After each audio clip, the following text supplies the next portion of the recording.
Thank you all, thank you all. I'm so proud to be here today to introduce my good friend, Joe Madda. Joe and I, a little side information, we went to grammar school together. So, since I'm older than dirt, what does that tell you about Joe? But we're very, very fortunate to have him here today to speak about this topic. And I have this bio here, I'll read a little bit of it for you.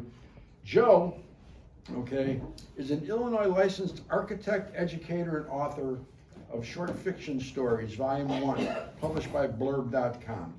Design commentary, Midwest Modernism Now on LinkedIn, and communication essays of his website, the head and the heart.com. After growing up in Chicago, Joe achieved a bachelor's degree in fine arts, magna cum laude, Phi Beta Kappa, at Georgetown University, very prestigious university on the East Coast. And after that, he has a master's degree in architecture from Harvard University. He's got a list of accolades that are really, really too long to read, but he's done everything, and he's been involved in many, many significant projects, and you probably have been through many of them but didn't realize it, okay? He did the Biltmore Hotel. Notable projects include the Los Angeles Biltmore Hotel preservation, the new FAA traffic control tower at Chicago O'Hare and LAX. And I'm sure that anybody that's in this room has probably flown from either or both airports. So you were in a project that was shepherded by Joe Madda, this man right here. The roof stayed sturdy, didn't fall on you. It only goes to show what a qualified and good person he is. Italian Americans have provided so much to our country and to the world.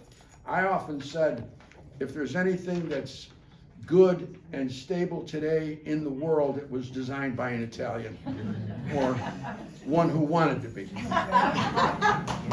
So with that, I'm not going to continue here because I could go on for an hour. I'm going to introduce you to Joe Madda, the lecturer of the day. Please enjoy what he has to say, because you can believe every bit of it is true. Thank you, Joe. Thank you, sir. Just a little bit more about my background before I get into the actual show. So people ask themselves, well, what's Madda? What kind of name is that? Was it Arabic or something? I don't know. It's actually Sicilian. My father's family is from outside Palermo in Sicily. And then my mother's family is from Tuscany. Actually, there's a little town called Giovanni Pascoli, which is named after the poet Giovanni Pascoli, and that's where her forebears are from. You would never see this relationship in Italy because the Italians and the Sicilians do not get along, but that's okay. They do in America, and everything's good. And as also a number of you know, my mother's family is one of the founders of the Ganella Baking Company, so I'll just leave it at that. Okay? All right, so if you had to pick one Italian in Chicago history, at least from an artistic standpoint, to talk about, this is the man.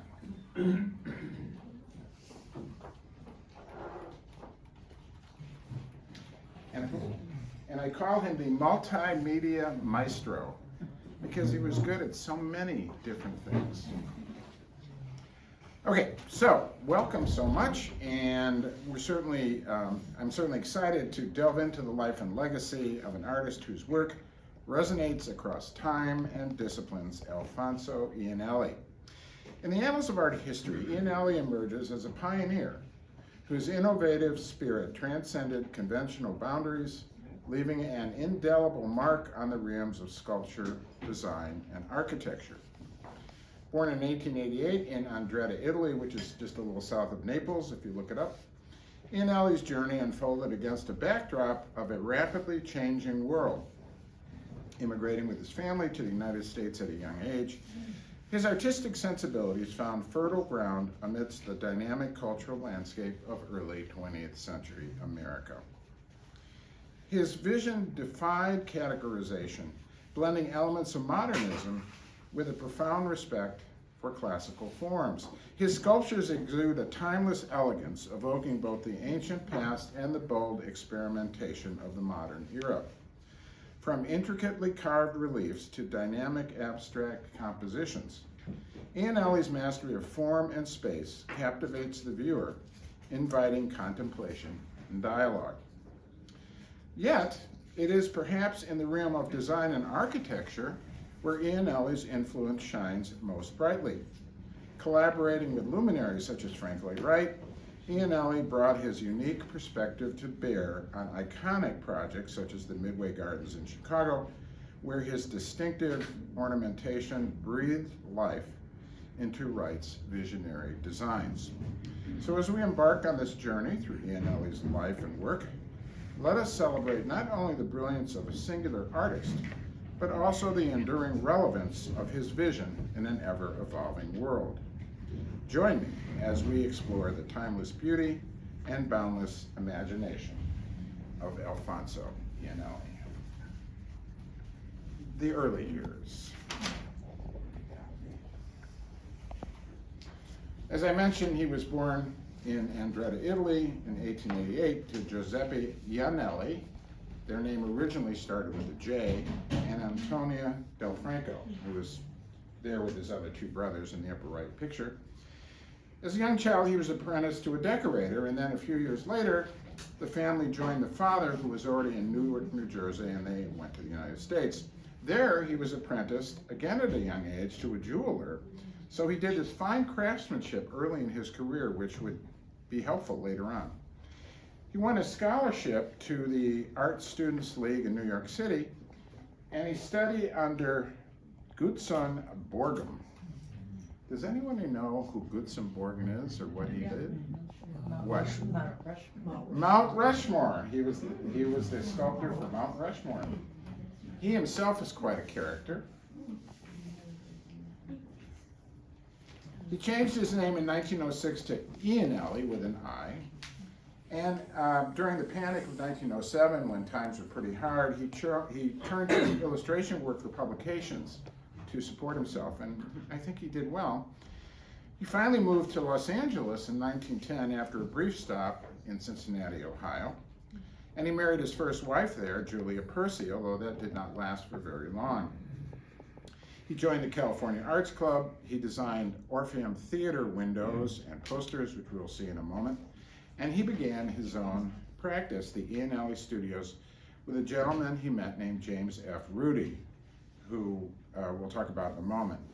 From 12 to 15, he collaborated with a number of different famous creators, such as architect Irving Gill, architect John Lloyd Wright, the son of Frank Lloyd Wright, and so on. In 1913, a woman named Margaret Spalding showed up and joined his studio. Right at that time, he was divorcing Julia Percy, and they would marry a year or two later. In 14, he started the Midway Gardens Sculpture Commission that we'll talk about, and then he did marry Margaret in 15, and they moved back to Chicago that year. And then in 1919, they would open the Iannelli Studios in Park Ridge, Illinois, and we have some people from the Callow Foundation here today. Thank you so much for attending.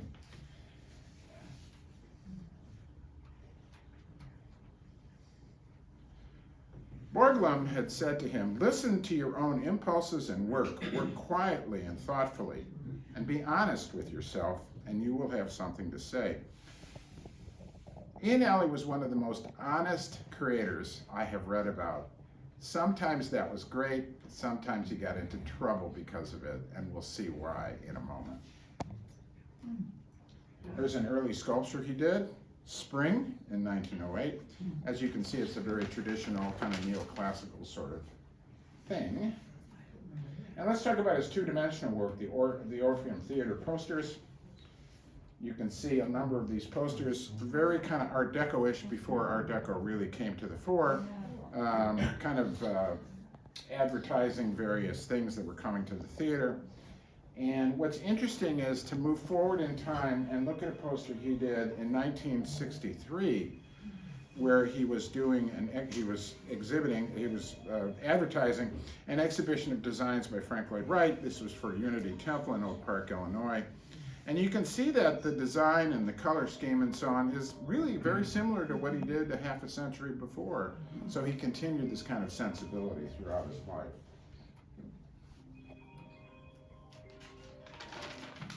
If it's my wife, tell her I'm busy. All right. One thing I really found out about Iannelli and really studying him was how collaborative he was and how he brought out the best in other creative people.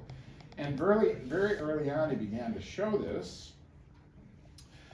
One of the persons that he knew in his early career was Irving J. Gill, who's quite an interesting architect in his own right in the early part of the 20th century, based in San Diego. And he did this famous Walter Dodge house in West Hollywood, California, which was extremely modernist in style and kind of predated the international style by a number of decades.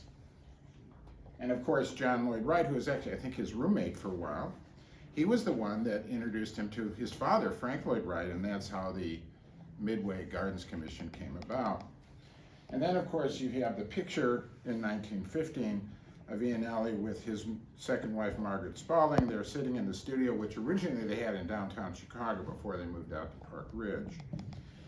He also collaborated with many other people. A number of others that come to mind is, one is J. Edgar Miller. We'll talk about him, who was also multi-talented, did a lot of famous product design and that kind of thing. And then during the Prairie School period, working with prairie architects like Purcell and Elmsley. At the time, in 1916 to 18, they were designing the Woodbury County Courthouse in Sioux City, Iowa. And if you look at the lower right-hand corner, you can see the Lawgiver terracotta relief project just above the main doors to the courthouse, and that, of course, was Iannelli's contribution. I hope you can see this. The screen's a little small, but I think you can see it. All right. Okay, so Midway Gardens. A very interesting place. Didn't last very long. It was kind of a pleasure garden, both inside and out, for people to enjoy life. And Iannelli was asked to do a whole series of sculptural elements that would kind of surround and benefit the Wrightian architecture of the place. And you can see a number of different things that Iannelli did. And in the lower left-hand corner, some of the sprites and how they were positioned against the building. There's a fountain that he did in the winter garden inside in the upper right-hand corner with a bunch of kind of sprites kind of playing around the fountain. And then, of course, next to that is probably his most famous piece, the Sprite, which was reproduced a number of different times at the Midway Gardens. The problem with the Midway Gardens is it just didn't last. It opened up around 15 to 16, and it lasted a few years, and then eventually it fell on hard times and was handed on to other owners, and eventually the whole thing was demolished around 1929, so it's kind of sad that it didn't survive. But one thing that came out of this, unfortunately, was a lifelong wound between Frank Lloyd Wright and Mr. Iannelli. Here's an excerpt of a letter that Iannelli wrote to Frank Lloyd Wright in 1915 about who gets credit for what. Please pardon my use of the typewriter. It's simply that you may be able to read more easily. This nightmare seems incredible, but I shall try to make my version clear to you. First, he leads with a good thing. My profound respect for you as a great architect and one to whom I owe much of my point of view, which to me is invaluable and beyond words of expression, and which I hope I shall not lose sight of in my analysis of this situation. The article in the Studio, which I believe was an art magazine at the time, the article in the Studio came much as a shock to me. I mean, the statement that the work was quote unquote designed by you and executed by me, and not the statement, this is about another person that really isn't really relevant here, but I'll read it anyway.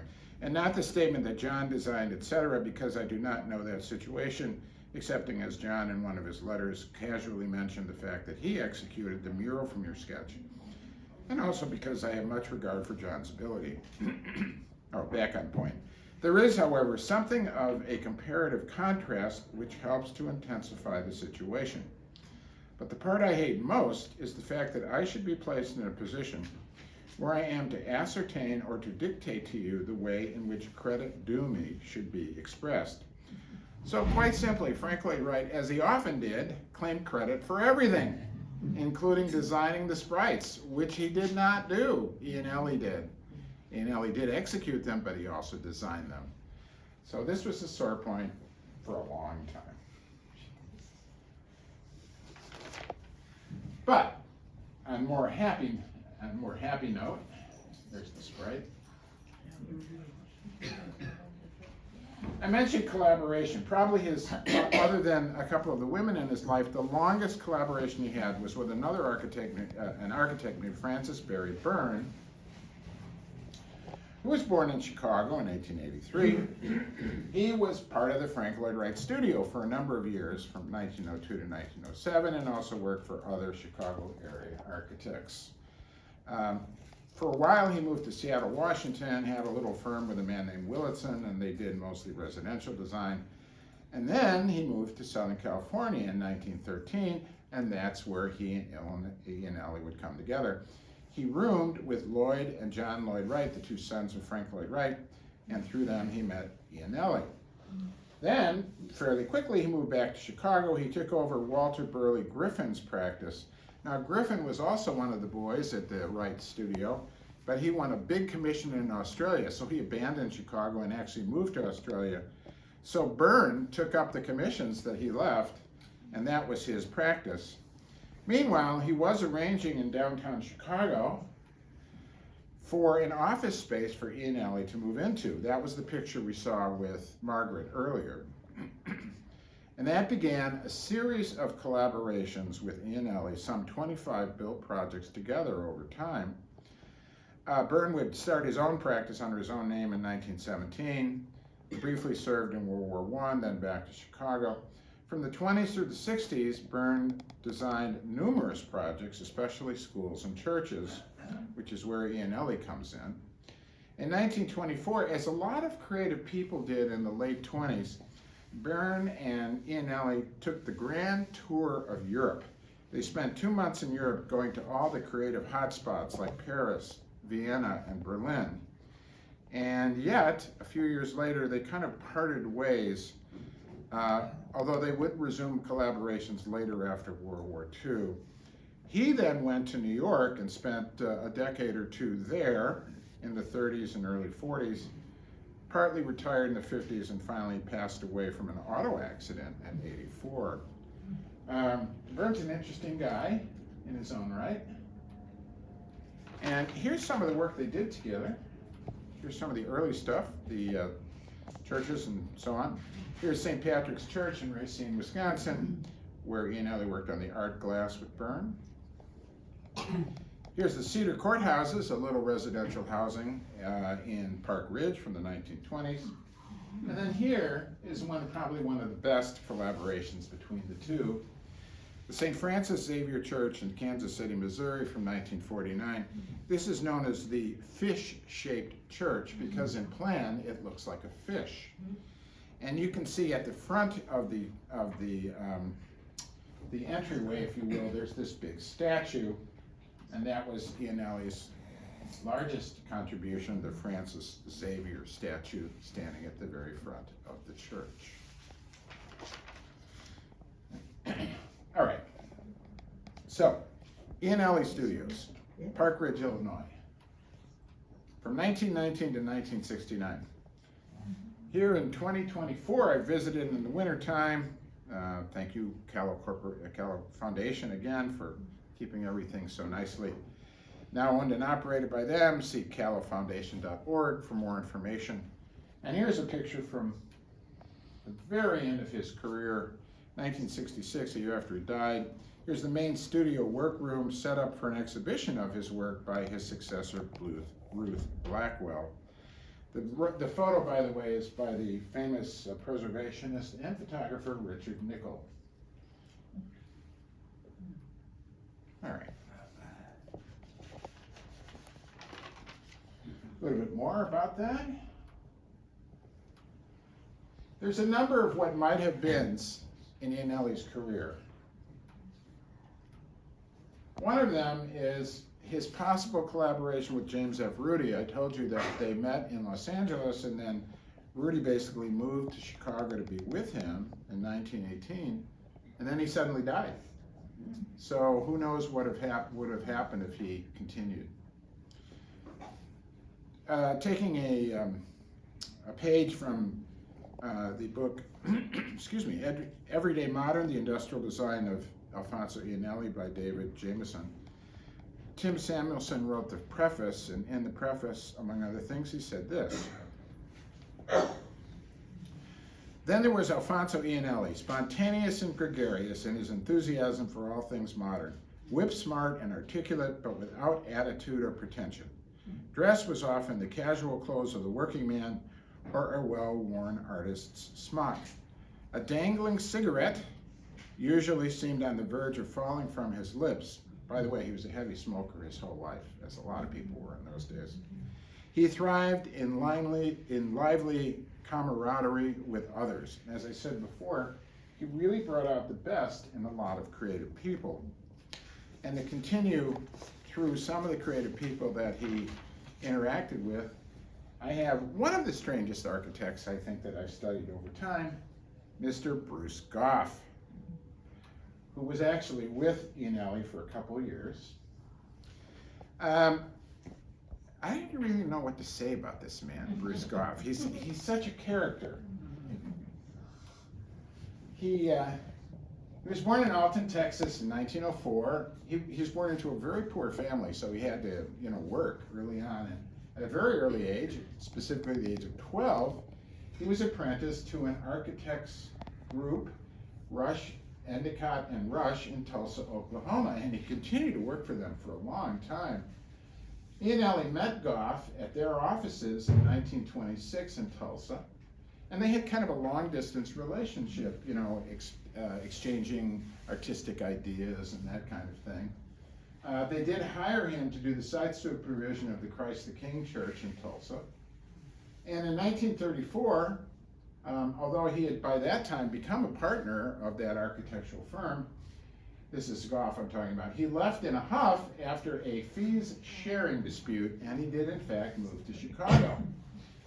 He taught part-time at the Academy of Fine Arts, and then he joined for a couple of years, as I said, Iannelli's studio. Unfortunately, because of the Depression, Iannelli had to lay off Goff and many others due to the decline of work at that time. So Goff kind of did a sideways thing, and he became an industrial designer. He went to Libby Owens Ford, the manufacturing company, and he was their in-house designer for a couple of years, first in Chicago, then in Toledo, Ohio. Then he returned back to Chicago, set up his own residential architectural practice. He was in the Navy during World War II in the construction branch of the Navy, the so-called Seabees that we all know about. And during this time, he began an association with the University of Oklahoma School of Architecture, and was in fact just a year later named chairman of the architectural department during the midst of the war. But a decade later, he would leave the university due to a smear campaign because he was gay. And in those days, that wasn't such a good thing if word got out. But he maintained a studio in Frank Lloyd Wright's Price Tower in Bartlesville, Oklahoma. And during the 50s, 60s, and 70s, which is really beyond the time frame of this lecture today, he had a long period of eccentric, organic design, residential mostly, and then he died in Tyler, Texas at 78 and 82. Here's a couple of his designs. This one is in Aurora, Illinois, kind of a Quonset house type thing. Probably his most famous one is this, the Bavinger House in Norman, Oklahoma, which is a big tensile structure supported from a central mast, 1955. The Grider House in Ocean Springs, Mississippi in 62. And the Struckus House in Woodland Hills, California, 1982.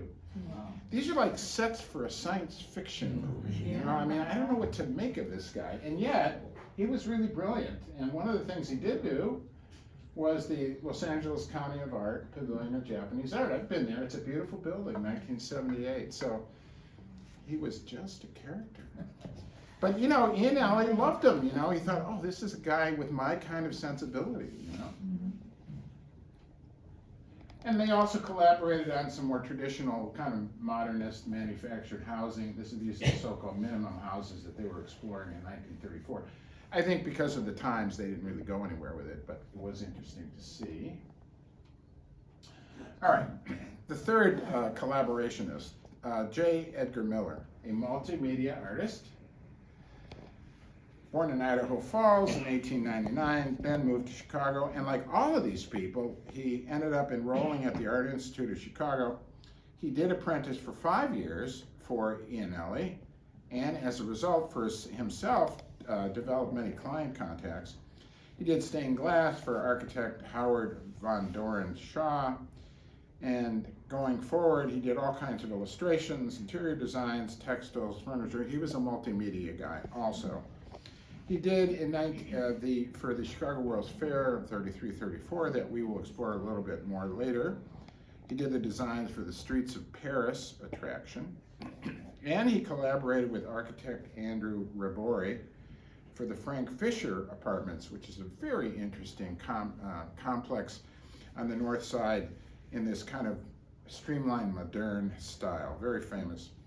And then he kind of segued into a different career. He moved to Florida in the 60s and became a hotel operator for a while. Well, I don't think that worked out very well. So then he moved back to Chicago, he moved to San Francisco, then back to Chicago again. He finally just died of a stroke in Chicago at 93. And here's a few of his different pieces. Here's a wonderful gouache painting called Idaho. Stained glass called the Owls. And an interesting interior design for the Glassner Study building in 28 to 32. This man had a big ego, and getting two big egos in the same room is not always wise. And they kind of had a falling out, and we'll hear more about this later.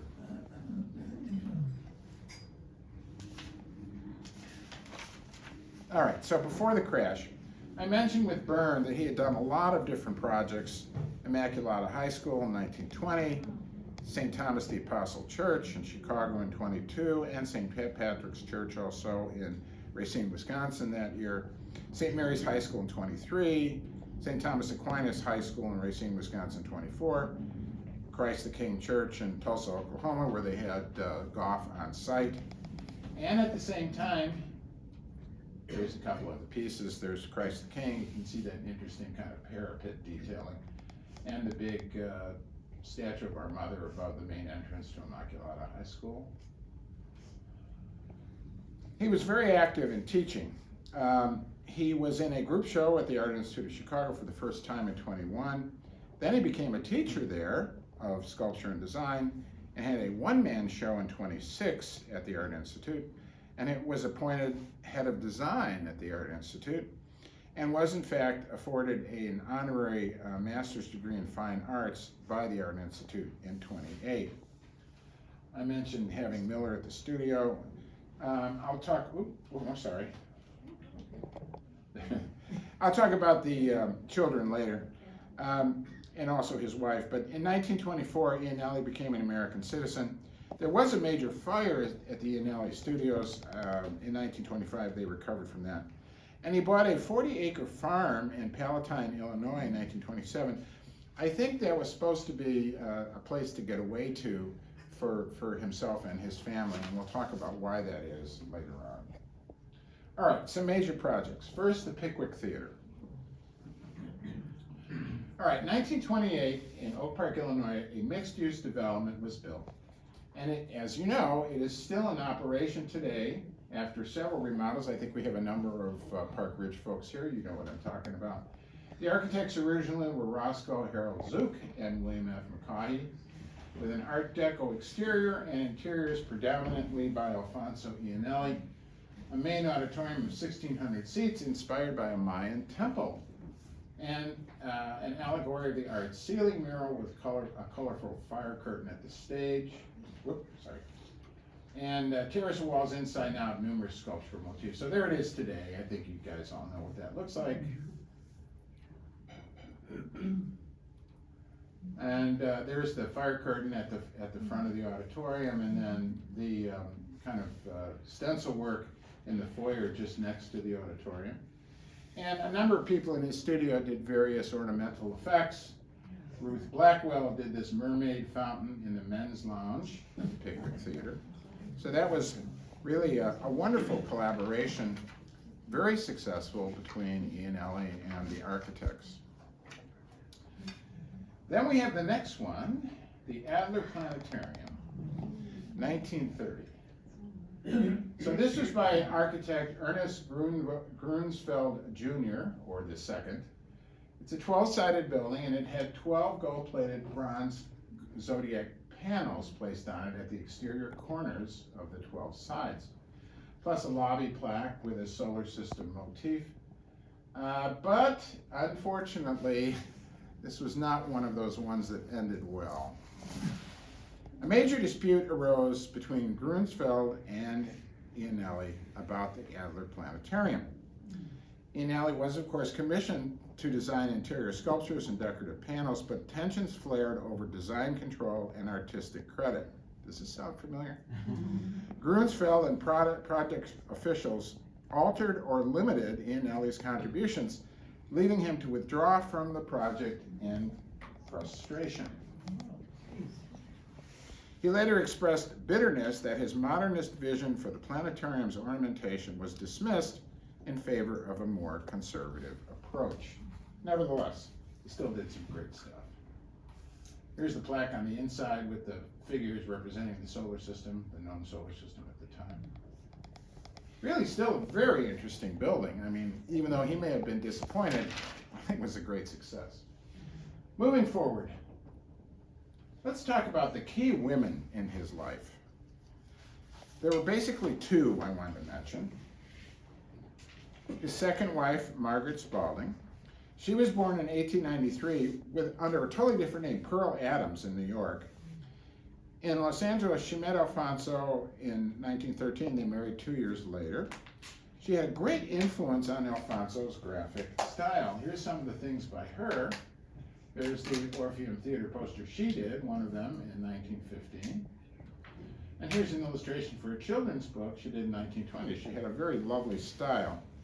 And then they had a family. They had their first son, Fons, born in 1917. By the way, there's an error in here. I'm sorry, I haven't been able to correct this. The second son, Orem, was born in 1919, and he died tragically 1 year later. Then their final child, Bibi Aaron, was born in 1921, the daughter. So the two children survived to a ripe old age, but the second child died tragically suddenly. And as early as perhaps 1917, Margaret started exhibiting on and off early signs of mental illness, supposedly with a hereditary basis. She suffered from postpartum psychosis and clinical depression, would eventually be institutionalized more or less full-time in Wauwatosa, Wisconsin in 1923. And she would be in and out of mental health facilities until her death in 1967. She still was creative, though. She still did designs for posters and books and things like that. So she managed to keep up her creative endeavors, but it was a struggle. Next, Ruth Blackwell, an artist from Cooperstown, North Dakota, born in 1892. She joined the Iannelli studio after, once again, study at the Art Institute of Chicago, and she worked closely with Iannelli, probably his longest partner until 1966. Now, she was kind of a surrogate mother to the Iannelli family, and she was a good friend of Margaret. So people ask, well, were they rivals? And I have not found any documentation of the fact that there was any clash between the women. She stayed at the studio as a dozen other famous people came and went, like Goff and others.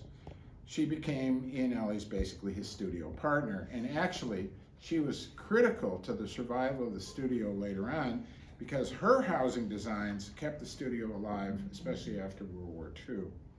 And she handled Alfonso's affairs after his 1965 passing, although she died a year later at age 74. Here's a couple of things she did, talking about the Chicago World's Fair. Here's the Wizard of Oz, kind of two-dimensional figure that she designed as the entry to the Enchanted Isle area, which was kind of a children's play area for the Chicago World's Fair in '33.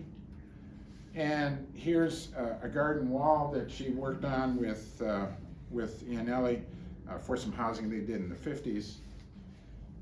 So they really had a wonderful relationship, but the nagging question keeps coming out: were they having an affair? I have no idea.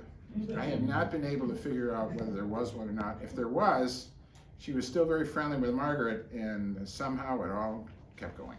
So I'll leave that for other docents to figure out over time. Between the wars, it was the best of times, it was the worst of times. As we know, not surprising, we had the Great Depression. But first, we had this wonderful decade of excess. The US by this time was over 50% urban, with big city skyscrapers piercing the sky, a plethora of white-collar jobs flooding downtowns under corporate capitalism and economic prosperity, except for agriculture, which was still not doing well after World War I. Better infrastructure flooding the country, such as electrification, telephones, and indoor plumbing, and affordable motor vehicles, 27 million of them by 1929, and they basically displacing inner city trains for mass transit.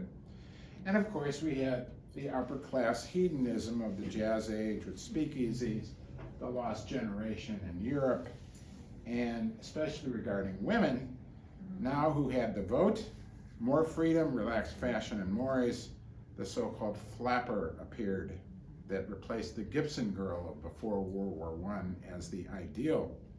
Plus, the new mass media celebrated all of this. It was the golden age of radio, the early cinema with the talkies beginning in 1927. It was kind of a fun time to be in society. Here's a cover from Life magazine illustrating the nightlife by John Held. But nothing goes on forever. The U.S. slammed the door on immigration in 1924. Boy, does this sound familiar. Wow. The 18th Amendment, the Volstead Act, 1920, had banned liquor manufacture and sale, although it would be repealed in 1933. And of course, overseas, things were spiraling downward. Germany's Weimar Republic was not doing well with Hitler in the wings. Japan was eyeing China. And then, of course, there was the stock market collapse, 1929. So, tough period to be an architect or to be a designer of any sort. We had the draconian treaties from World War I that was hobbling Europe, the depressed U.S. agriculture, which by the never really recovered after World War I because it had expanded dramatically to feed the world when nobody else could plant. But then when other farms came back, suddenly it wasn't such a great business to be in. So agriculture actually struggled along all through the interwar period until it came back during World War II. But the other sectors were doing very well. And you can see that massive speculative bubble there, the big hike in the 20s, and then the come crashing down. Joe, Man, this sounds familiar. can I stop? You're saying American agriculture earlier didn't have international competition? That's basically it. If you can see on the chart in the upper left, from around 16 to 20, it had this huge spike in productivity and profitability because they were feeding a lot of other people. But then when people recovered from the war, suddenly their markets disappeared, and so they hobbled along until World War II at the right end of the table. But the rest of the economy is really bubbling along. All right. Of course, we had bank failures. I mean, here's a bar chart of bank failures in World War II, and you can see this massive amount of bank failures in the late 20s, early 30s. Literally thousands of them. All of a sudden, everybody wanted their money. There's the famous picture of the migrant mother by Dorothea Lange, photographer, and basically the unemployment problem for a number of years until World War II. The American way wasn't so hot for a while. Now, why am I telling you all of this? What does that have to do with the lecture today? Well, After the crash, one way to revive Chicago and the nation was to give a fair.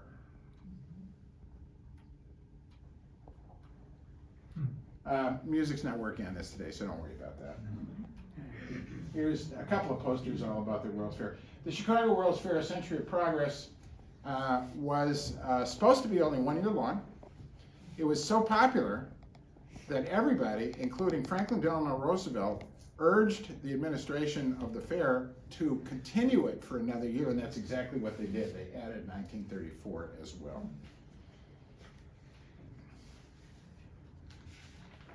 Their original motto was "Science finds, industry applies, man adapts." It was said at the time, the world, then mired in the malaise of the Great Depression, could glimpse a happier, not too distant future, all driven by innovation in science and technology. 427 acres of reclaimed land along Lake Michigan, 3.5 miles long. It was a very linear fair. It attracted 49 million visitors, a world record. And as I said, the second year was added. The fair paid for itself. It was in the black at the end. Unlike the New York World's Fair 5 years later, which ended up in bankruptcy. I don't know if you knew that or not. All right, so you can see the Adler Planetarium in the extreme left there, the round building up at the top, and so forth. And we're going to talk about this in a moment. The fair paid for itself. Here's another view of the fair. So the fair was divided into sectors. Industry and entertainment was to the south or on the left. Civic and science areas were on the north or to the right. At the split of the pages, there's a little white tower. Can you see that? We're going to talk about that now. Here's some more aerial views, just real quick. Oops, sorry. There we go. There's the north side with the famous sky ride. The Adler Planetarium is just off the screen. Okay. The south end with all the corporate, like the big automaker pavilions and that kind of thing. All right. Very unusual. You may recall that Chicago had a wonderful fair in 1893, the so-called White City, that was all neoclassical architecture. This was a total break with the past. Aesthetics for a modern age. Here's a detail of the Hall of Science by New York architect Paul Kret. The GM Pavilion by famous Detroit architect Albert Kahn. And the electrical buildings by Raymond Hood. And you can actually see some of Iannelli's work there on the left with the friezes. It was unlike the 1893 fair. I know I'm going to talk a lot about the Chicago World's Fair, but it's such a cool subject. This was the so-called Rainbow City because they decided to use a lot of different colors on the buildings. And paint technology had advanced to the point where with aluminum and casein and so on, the colors were more robust and they would survive the winters. And they had innovative exterior lighting that would really light them up at night. And they made a point of having long spaces on the buildings without fenestration so you could see these beautiful colors. There's a man named Joseph Urban right there. He was from Vienna, Austria originally. An architect, illustrator, and designer. He came up with this whole color scheme. He died at the beginning of the summer of 1933 and never visited the fair. By the way, he was also the designer for Mar-a-Lago. Just saying. His successor reduced the colors to 10 from about 15 or 16. But it was really a very colorful fair, and it had all these amazing, weird, like here's the Travel and Transportation Building. There's actually a wonderful model of this at the Chicago History Museum by Bennett, Burnham, and Holabird. Of course, the Sky Ride. This is an interesting building, the Italy Pavilion by Terenzi and Libera. It looks very modern. It could be today. I don't know. It's kind of cool.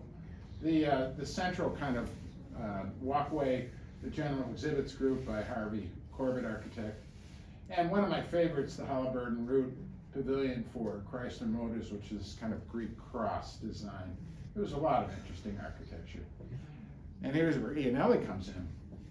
The Haveline thermometer building, 200 feet tall. He worked on it with Charles Pope, the architect, and it was in fact a giant thermometer. Here's the ground plan with the six-sided building and then the three spines that went up to form the thermometer. And you could read the temperature at night or day. It lit up. Yeah, it's kind of a cool design, right? Yeah, pretty neat. That was Iannelli's idea. All right. Now, he's a character because sometimes he did really cool, fancy, fine art stuff, and sometimes not so much. Here he is, of course, smoking, working on the Apple Planetarium. There's, again, one of the plaques. Here's some of the design he did for the electrical pavilion. And yet, here's the radio flyer exhibit with Tony, the little boy, on the top of the actual radio flyer wagon. And he did that too. All right. Now, many things were both built and unbuilt that he proposed. We've already seen some of the built ones, like this part of the electrical pavilion, the radio entry with the so-called music theme. The central panel bas relief shows a figure indicating opera on the left and jazz on the right. And of course, you see the dynamic lighting at night. But in addition to that, he had proposed a huge pavilion for the Goodyear tire people that would be at the very south end of the fair at the dirigible field. Here's the actual field. Unfortunately, that was not built, no doubt due to cost, but I think that would have been an interesting building. All right, so, you know, this was against the backdrop of the Great Depression. Then when the fair was over, what do you do next? And we'll find out in a moment, but it was tough. I mean, there were fewer traditional clients and, of course, fees. He did work on interesting projects in 1937, the entrance to the Winnebago Courthouse in Oshkosh, Wisconsin. 1939, he proposed various things for the New York World's Fair, but they did not go through. 1940, he did the Fountain of the Pioneers in Kalamazoo, Michigan. Then he did a number of houses, one for his son Fonz in 48 on Croton-on-Hudson, New York, and another for his daughter Bibi at Chagrin Falls, Ohio in 50. Did an interesting project in 1955, the Aid to the Needy sculpture in front of the Louisiana Public Welfare Building in Baton Rouge, Louisiana. But he had an increasing focus on industrial design, which we will address next. There's a few pictures of those. There's the Winnebago Courthouse, the Fountain of the Pioneers, kind of a scary figure there at the front. And then this industrial design that we'll get to in just a moment, such as the work for Sunbeam Corporation. And here's the Aid to the Needy sculpture in Baton Rouge, Louisiana. He had a difficult time in Louisiana because he sensed an attitude of kind of racism around it, and he felt creepy about it. So he wasn't real happy working on that project. By the way, if I'm wrong, feel free to tell me afterwards, because I'm sure a lot of this is off, but that's okay. This is what I found. The art of the practical, industrial design, with a human touch. Again, quoting from Tim Samuelson. The distinctive qualities of Alfonso Iannelli's product designs came from his background as an artist, and especially his long experience as a sculptor. He was always driven by the ideals of modernism in creating his art, but in applying those to his product designs of the 30s through the 50s, there were still the whispers of his origins in a romantic modernism that occurred decades earlier.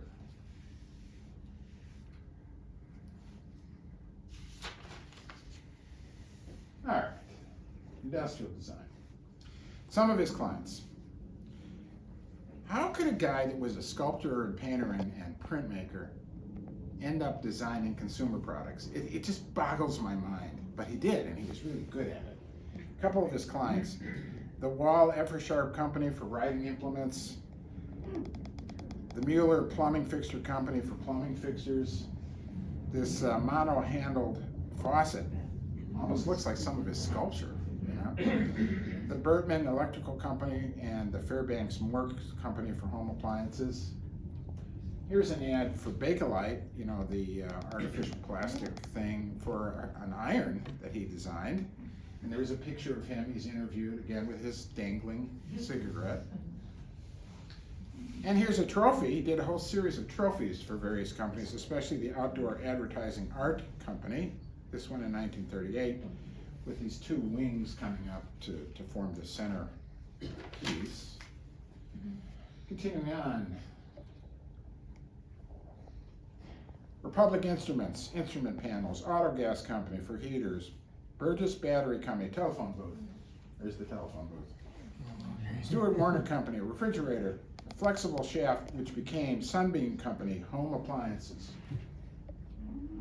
So, looking on the left, there's the rod-type drink mixer for Oster. And I have a feeling that thousands of those were sold to fast food places over time. Thousands. More than that. Yeah. And then the original Oster blender with his so-called beehive foundation. That's kind of cool, right? And then on the right, I mentioned earlier about Sunbeam. Here's one of his most famous designs, the vacuum coffee pot that started in 1938 and was still being manufactured and sold in the 50s. Here's an ad for it. No watching, no guesswork, simple as A, B, and C. You brew the coffee in the top, take the bottom out and pour it. A perfect cup of coffee every time.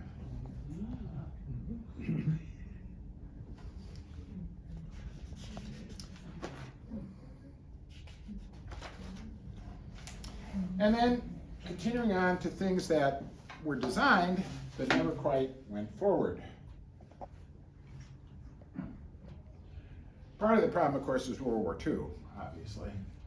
He was working on this very interesting project for all steel housing. And if you look at these, I don't know if you can see it up close, the details for steel locks. The house is entirely made out of folded steel and then just put together with bolts, you know. And I mean, if you look at the details, it's beautiful. I mean, everything, there's not a single piece of wood. Everything has been figured out to the nth detail. But of course, then the war came and everything came to a stop. So it's kind of unfortunate. Here's one he did with Bruce Goff, a radio concept for the Stewart Warner Company. A design for a tanker truck. Here's the clay model of it in '43 for the Standard Steel Works Company. And this is really kind of a fun design for this industrialist H.H. Brian. The invisible kitchen that he worked on for several years in the 40s and 50s. You had an entire kitchen in one cabinet, you know. You've got the cooktop on the left, the sink on the right, the refrigerator in the middle, and all that storage. Beautifully designed. All right, final chapter. Before I get to that, I want to mention a lot again about creative clashes. So we had talked about how creative clashes had occurred before, like on projects for the St. Thomas Apostle Church in Chicago, Madonna High School, and other commercial and various commercial interiors, when clients resisted his bold modern style. In the 20s and 30s, Iannelli also faced criticism and friction in industrial design work for Oster, Sunbeam, Cuneo Press, and Hammond Clock Company, where the business leaders prized utility over artistry. His uncompromising pursuit of design integrity, while earning him admiration among peers, often resulted in lost contracts, legal wrangling, and financial hardship. Despite these conflicts, though, Iannelli's visionary insistence on uniting art, architecture, and industry left a lasting mark on modern American design. So he just didn't want to compromise. All right, the final chapter. A few things about his politics. Iannelli wrote to President Truman after World War II and assorted senators whenever events compelled him to stand for the politically oppressed or to fight constitutional threats. Are we talking about the latest news, or? Okay. In the mid-1940s, he added his name to the faculty members of the left-wing Abraham Lincoln School, founded by avowed communist William L. Patterson. Although a Democrat, Iannelli did tend to identify more with the left-wing Progressive Party. And in 1952, he signed a national petition instituted by academic and religious leaders protesting the conviction of the leaders of the American Communist Party under the Smith Act. Other signers included writers Dashiell Hammett, W.E.B. Du Bois, and artists Rockwell Kent, Peter Bloom, and Ben Shahn. One of the lesser-known signers was Professor Lou Tandy, an economics teacher at an Emporia, Kansas college. When the petition became public, Tandy was fired, and the Topeka Daily Capital headlined, "State Teacher Condones Reds." Tandy wrote Iannelli of his plight and warned him to be prepared for similar actions. Tandy eventually was offered a job teaching at an African-American college in North Carolina, and Iannelli, apparently unfazed, as usual, by the prospect of a witch hunt towards himself, wrote the newly sworn-in President Eisenhower in February 1953. "I am terribly disappointed at your decision on the Rosenberg case. I fully expected our great president to have the deep humanitarian viewpoint. Despite being a longtime fan of Franklin Roosevelt, as well as Illinois Governor Adlai Stevenson, Iannelli's reputation for political rabble-rousing brought him mostly scorn from his Park Ridge neighbors. 'We thought he was a communist,' one older resident said. But apart from being a quote-unquote communist sympathizer, by virtue of his name on the Abraham Lincoln School masthead and his signing of the 1952 petition, the only left-wing credentials ever found in the studio's files was Ruth's membership in the ACLU. So, what he thought and what he did were, He was a heavy smoker all his life. As I said, he tried to give it up in 1948 when he was 60, and there were frequent apologies in office replies to correspondence claiming Mr. Iannelli has been ill. So presumably there had been respiratory complications that kept him from the studios. In the meantime, he was struggling with the business. Tax records do paint 1950 as a good year in which the studios took in about $33,000. This coincides with Ruth Blackwell's solo design jobs for housing in the area. But then revenues fell for 1951 and 52 to about $20,000 and dropped to about $12,000 in 1953. So it was up and down, up and down. Bruce Goff remembered him this way at the end. "I am afraid that his later years were somewhat disillusioned. Somehow he never felt he had achieved all he had hoped in his search for basic form." All right. But he kept working. Fewer clients, eclectic work. Of course, as I said, Ruth Blackwell really helped. Risky, progressive rabble-rousing, we just talked about that. This is when J. Edgar Miller called him a communist. 1965, Alfonso died of rectal cancer. And then in 66, Ruth Blackwell died of cerebral hemorrhage. And in 67, Margaret Iannelli died after a fall at the Whitehaven Acres Sanitarium. In 69, the studio property was sold.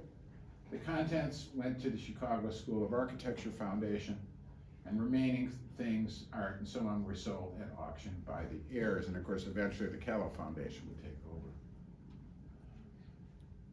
over. Here's an interesting thing he did at the very end. This is the Four Seasons fountain proposal. It was a competition for the city of Philadelphia, Pennsylvania, and Byrne and Iannelli came together one more time to design some sculpture for the fountain. And you can see the four kind of pylons rising up there. It's kind of beautiful, but the problem is it's a little bit dated. It's like his work from 20 or 30 years younger, and somehow the art world had moved along. So obviously they did not win the competition, but he did have one thing at the end, which is really worth recognizing. And that is the Prudential and the Rock. Yeah. In 1955, this building, the Prudential building, was built in downtown Chicago by architects Nace and Murphy. This building became the tallest building in Chicago for a number of years. It finally displaced the 1930 Chicago Board of Trade building, which had been the tallest building in Chicago for 25 years, until this one. For the Prudential Insurance Company of America. And they asked Iannelli for a design, a decorative design for the outside of the building. The building was finished in '55. He did the design, and then a gilded title was added a little later. It was made out of limestone rough quarried in Indiana, carved on site by Ivan Adams, who was an associate of Iannelli. It was Iannelli's largest built single design, and here it is. There it is. Yep. And you can see the gilded letters were put below it. At one time, he had hoped to put a surround with blue to indicate the sky and the water around it, but that was discarded. Beautiful design. As always, Iannelli had a complaint. He was dissatisfied with the west-facing facade. He really wanted, but did not get, a south-facing location for the obvious reason that he wanted it to be in the sun all the time. And the west-facing facade sometimes is not in the sun. However, it does face the entry to the lobby. My brother's office used to be in this building, by the way. And so, in my view, it's the perfect place for it, and it's just a beautiful design. And big, really big.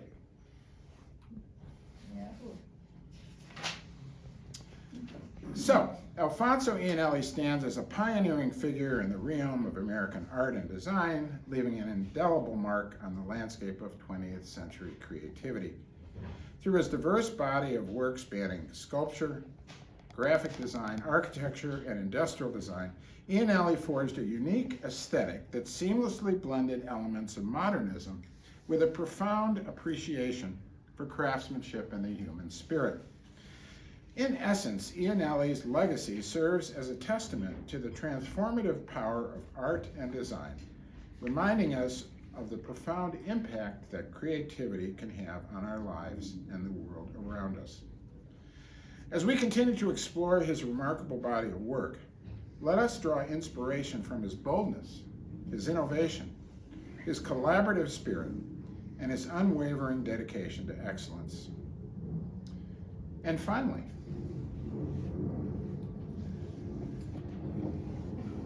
it is not all that surprising that he was so talented. After all, he was Italian.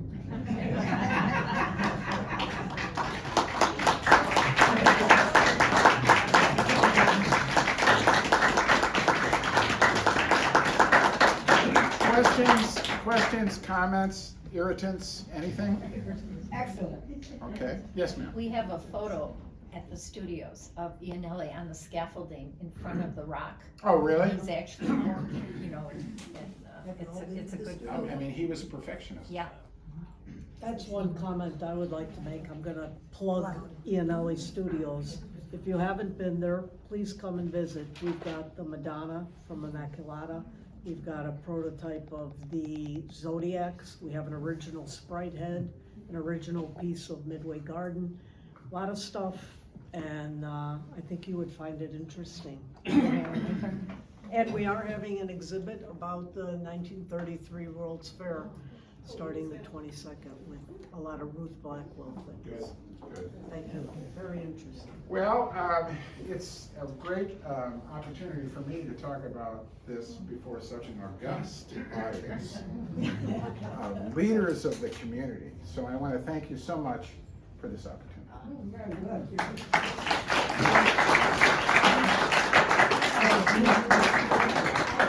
I've got another question. Oh, another question. Where do we have the house? I wondered about whether we can, I don't know if you know anything about other Italian American artists in Chicago. We had some of the artists represented, and they are represented in our art exhibit upstairs, which is not open to the public these days. But I wonder if he's the most important one of them all. Well, the odd thing about him, again, is his broad range of media. And the fact that he was a fine artist, but he was also an industrial designer. That's kind of unusual. He did work with Andrew Robori. Remember I mentioned that. He, of course, did Andrew Robori did the church at Loyola University and the Fisher Apartments that they worked on together. So that's, I believe he's Italian. I'd have to think more about other like fine art type people. I'm sure there's plenty if I really put my mind to it. But. I wonder, do you know how he got along with Borgum? Because Borgum was a racist, I understand. Yeah, Borgum was a character, and not in a good way. I think they got along very well. I think Borgum kind of mentored him, actually. But not about political things, just about artistic things. I don't think that, I mean, if anything, Iannelli was very, very progressive, which is one of the reasons, as I mentioned, that he got into issues and was not afraid to say, Mr. President, you're wrong, blah, blah, blah. I mean, this was in the 50s during the McCarthy era, so you can imagine, right? But he was at the end of his career. He'd done a lot of things. He said, what the heck, I'm just going to tell it like it is. But I'm struck by how similar things are today.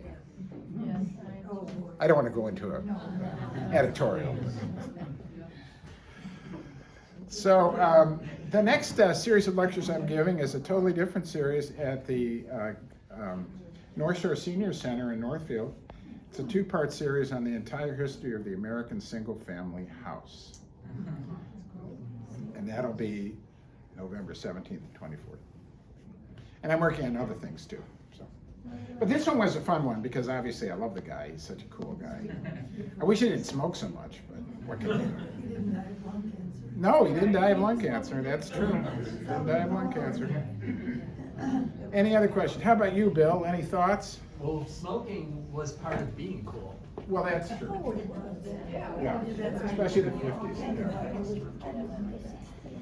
Yeah. Anyway.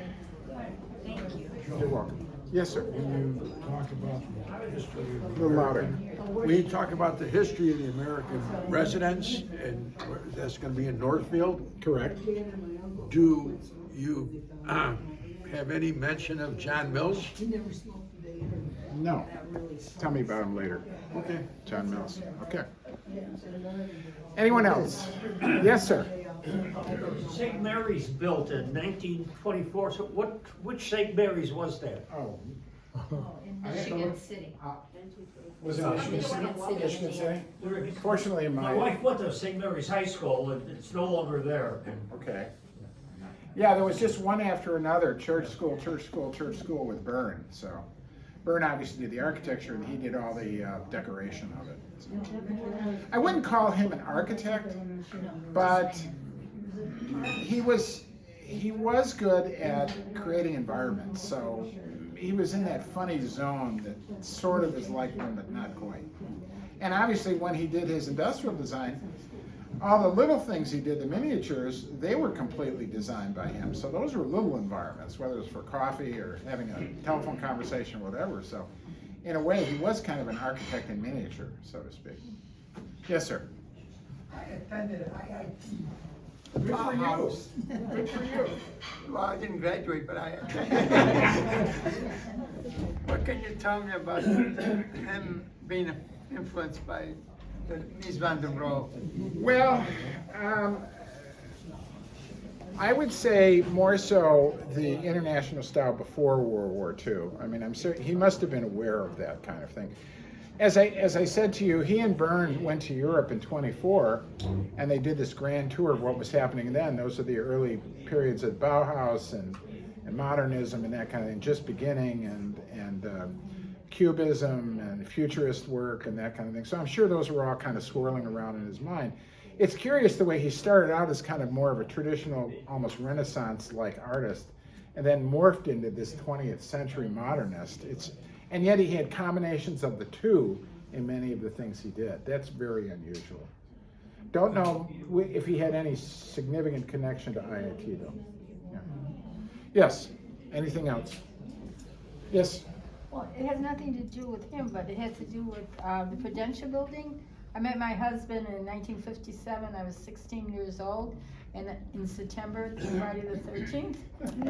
And he took me, our first date was to go to the Chicago Theater. We saw a movie, and from there we went to the observation tower at the Prudential Building. So that was I think probably October 1957. Janelle, was that called the Top of the Rock? I don't remember. Yeah. and how long have you been married, ma'am? 63 years, we're still married.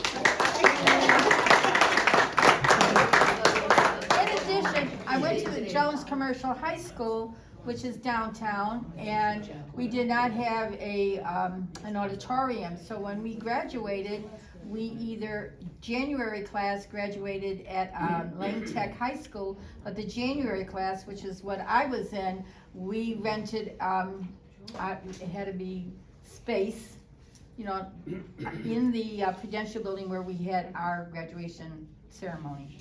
So it was you just brought back those two memories. I've been married to my wife for 41 years, and the warranty has expired, but she keeps telling me the break-in period is still on. All right, yes. I have a question about the preservation of all the beautiful architecture, because I mean we are from Rome, and no need to cite the Coliseum, but simply thinking to our house, we had the twin villa from a famous architect.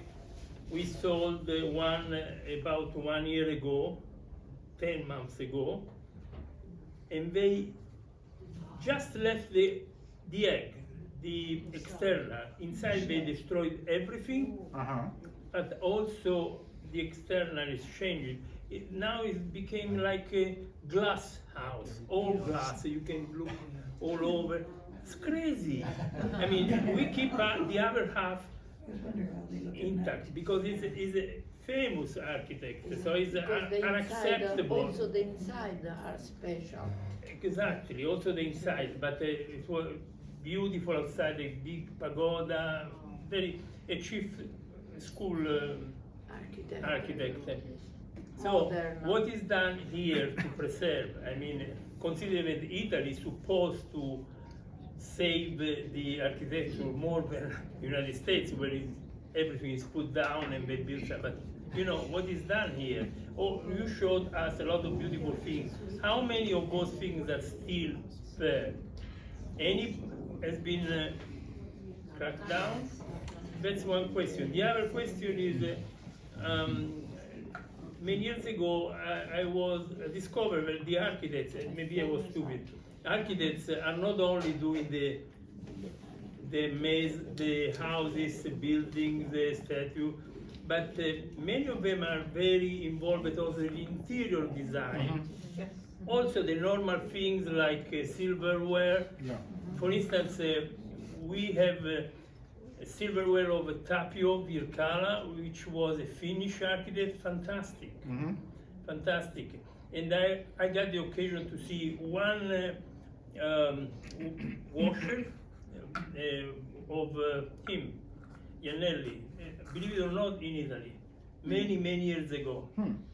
The Calla Foundation has done a wonderful job of preserving a lot of things, both the little things like the coffee pot and so on, and bigger things like the head of Lincoln they have and that kind of thing. So if you go to the studio and visit, you will see what I'm talking about. They are much more knowledgeable about that than I could ever be. Yeah, we are organizing, next year, we're gonna take a tour of the workshop there. And stay tuned. It might be in the evening, it might not be on a Saturday morning, but it depends on what we're able to do. And we'll keep you posted. Well, thank you, Joseph. You did a wonderful job. And I hope you'll stay around for a few minutes and meet and greet